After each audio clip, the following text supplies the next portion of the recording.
मैंने सुना है कि आजकल वो राजा दोबारा उसी स्टेशन पे जाके चाय बेच रहा है। दोस्तों, वक्त बड़ा बलवान है। मैं आपसे पूछना चाहता हूं, क्या आज आधुनिक 21वीं सदी के भारत के प्रधानमंत्री को पढ़ा लिखा होना चाहिए कि नहीं होना चाहिए? मैं आपको एक कहानी सुनाना चाहता हूं।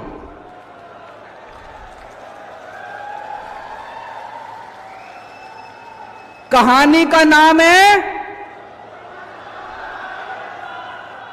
चौथी पास राजा। यह कहानी ये दिखाती है कि अगर किसी देश का राजा अनपढ़ हो, अगर किसी देश का राजा भ्रष्ट हो, अगर किसी देश का राजा अहंकारी हो, तो एक महान देश भी कैसे डूब जाता है। यह कहानी ये दिखाती है। एक बहुत महान देश था, बहुत महान देश था।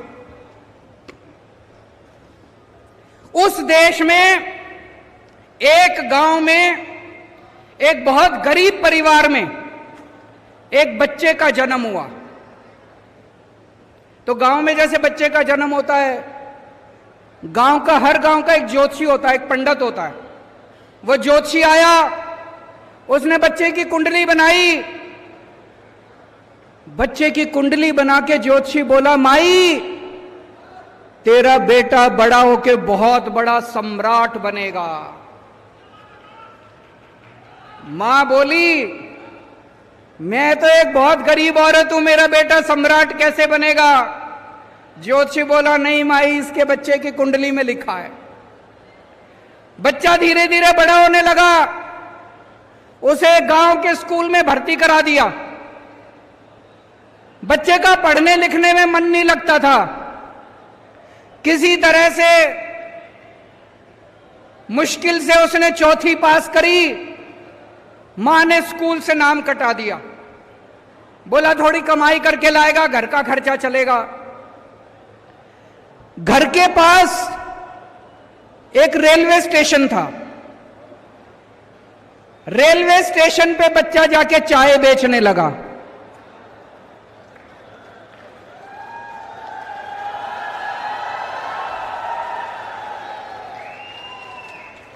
बच्चा भाषण बड़े अच्छे देता था, बचपन से ही भाषण बड़े अच्छे देता था।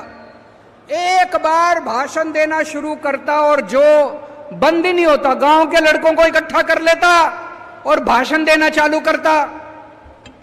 धीरे धीरे करके बच्चा बड़ा हुआ। ज्योतिषी ने कहा था, कुंडली में लिखा था, बच्चा उस महान देश का राजा बन गया बड़ा होके। अब बच्चा राजा तो बन गया।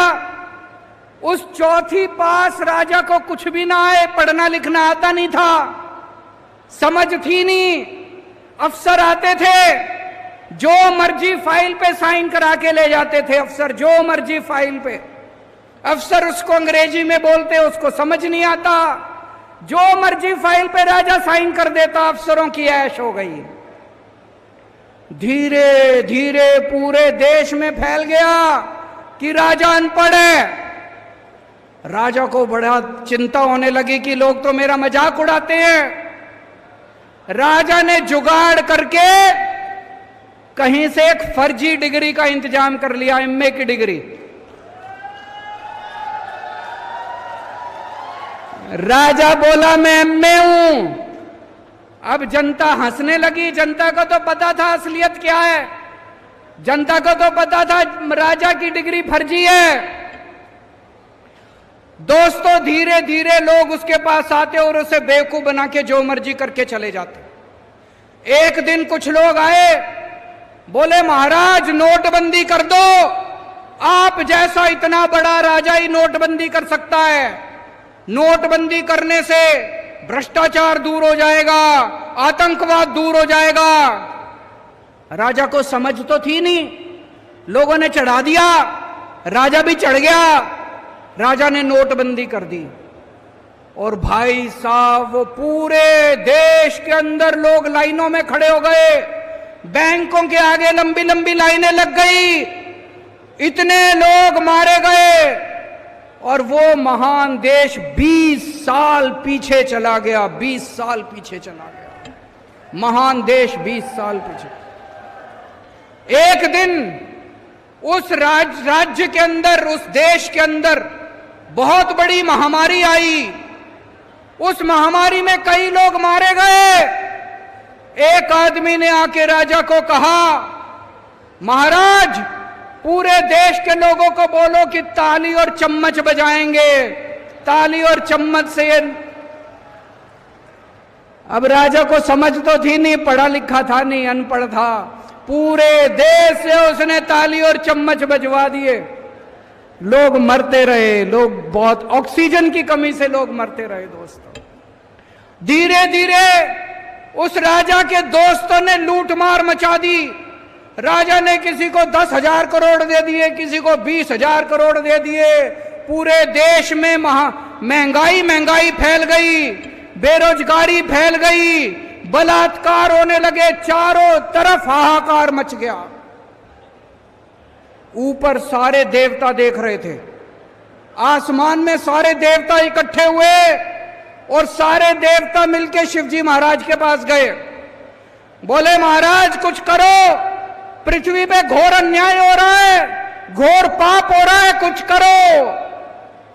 महाराज ने आंखें बंद करके ध्यान किया और शिवजी महाराज ने उस महान देश के हर आदमी के अंदर आके ऐसी भावना डाली कि अगली बार जब चुनाव हुआ, अपने आप लोगों का बटन उसके बटन पे नहीं गया, दूसरा बटन दब गया लोगों का, और वो राजा हार गया उस चुनाव के अंदर।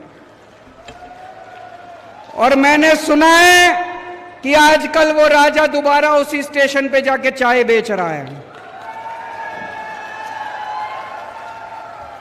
दोस्तों, वक्त बड़ा बलवान है, वक्त बड़ा बलवान है।